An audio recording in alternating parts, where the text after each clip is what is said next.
Bonjour à tous et bienvenue dans cette édition du journal.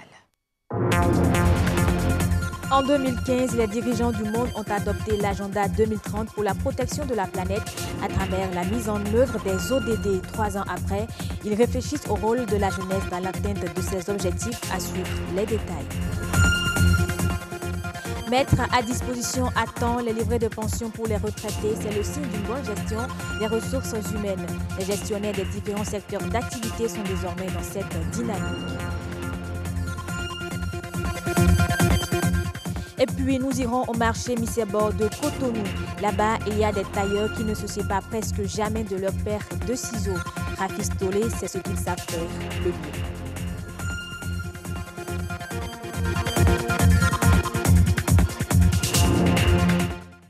Le 25 septembre 2015, les dirigeants du monde adoptaient l'agenda 2030 pour protéger la planète à travers la mise en œuvre de 17 objectifs de développement durable. Dans le cadre du 3e anniversaire de signature de cet agenda, le Bénin est-il sur la bonne voie et quel rôle devraient jouer les jeunes dans la réalisation de ces ODD au Bénin? Réponse avec Ulvaeus Balogun et Louis Koudobo.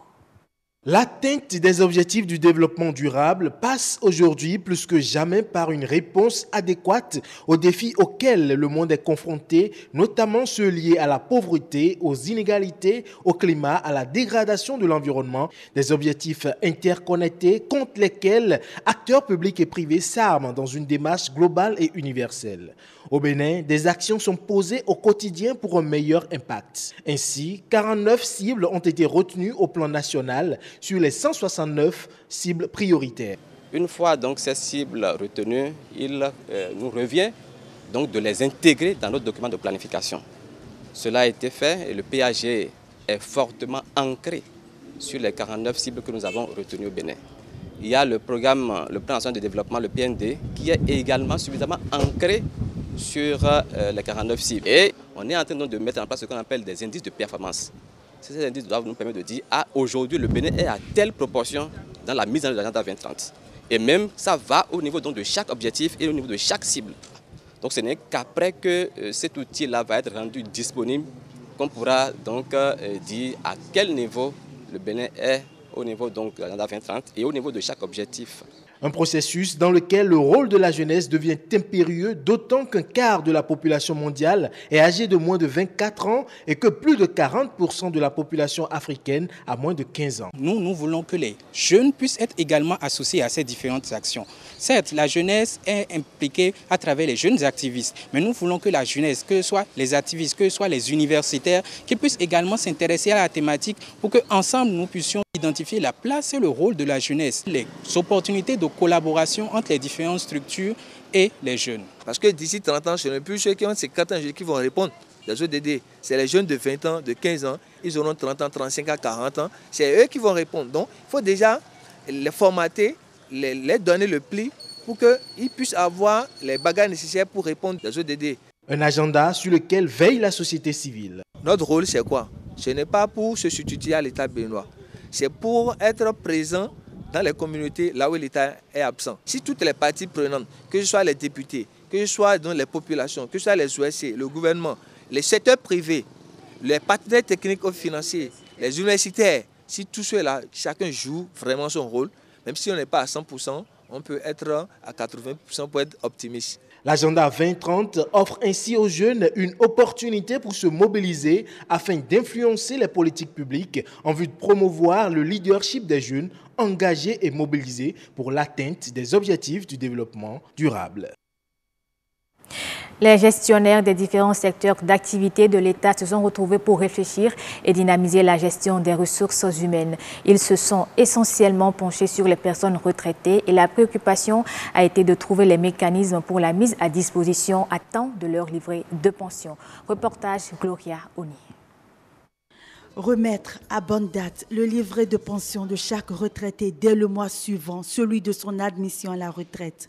C'est désormais l'objectif que visent les gestionnaires des ressources humaines de l'État. Dynamiser et moderniser l'administration publique à travers le processus de gestion des actes de carrière. Numériser les actes individuels des agents de l'État admis à la retraite va être chose possible et à portée de main. Des gens qui ont rendu de loyaux services traînent des années avant d'obtenir leur pension de retraite.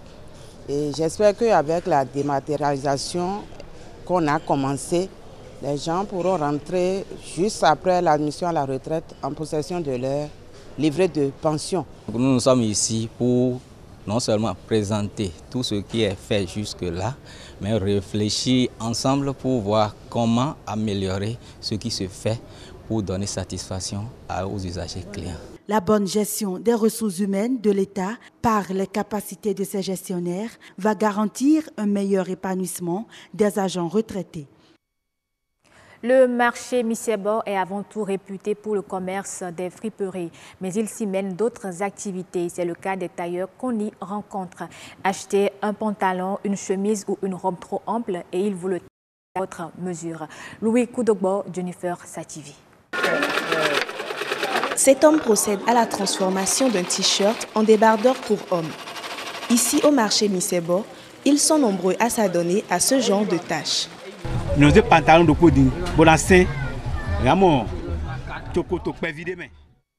Nous pouvons transformer un pantalon pour homme en culotte pour enfants et en jupe. Nous pouvons aussi en faire un pantalon pour femmes. Pantalon de peau ménagé, modifié. Bon, sununado, bon yonuna levodo. Et moi, les chocotola de dia. Les chocotola de dia. Bon, mais qu'on va grandir. Avant. Tel que vous voyez ce pantalon, il a besoin de modifications avant d'être porté. Tous les revendeurs de friperies viennent ici pour bénéficier de nos services. Bon, client debout, nous allons mais nous ça tout à l'heure quatre thérapies là, taille nous oiseaux né. Mais nous ça tout à l'heure et mindo bien complet. Nous cousons même les draps, les rideaux et les tenues locales. Les tout premiers tailleurs à s'installer à Missebo s'étaient déplacés du marché d'Antokpa en quête d'un meilleur emplacement. C'était au cours des années 70. Ils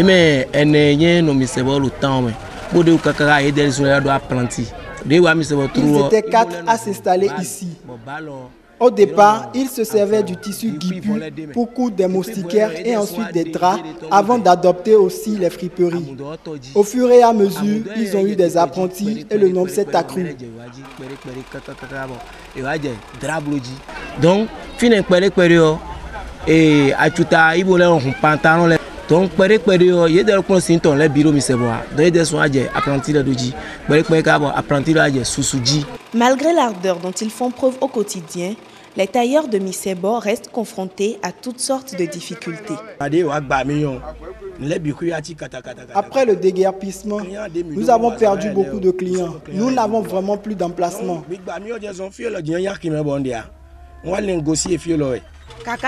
Depuis ce matin, je n'ai pas pu avoir 500 francs. Mais nous continuons à venir pour ne pas rester sans rien faire.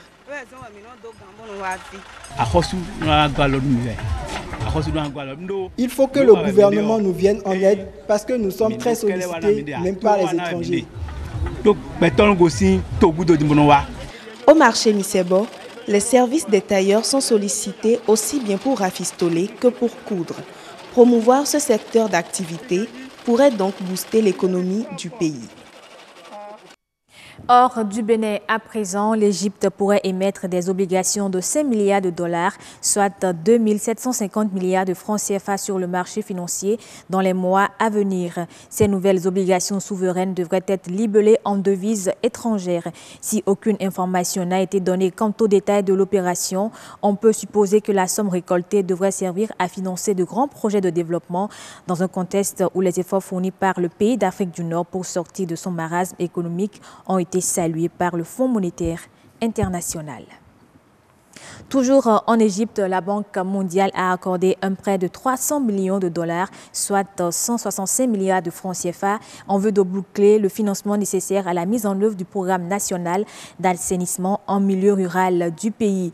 Il s'agit pour l'institution d'appuyer les efforts du gouvernement égyptien visant à améliorer les services d'assainissement rural dans les gouvernorats les plus pauvres du pays qui bénéficient également d'un financement supplémentaire pour appuyer la construction ou la modernisation des installations de traitement des eaux usées selon des normes appropriées. Fin de ce journal. Merci de l'avoir suivi. Je vous retrouve avec plaisir à 19h45 pour d'autres informations.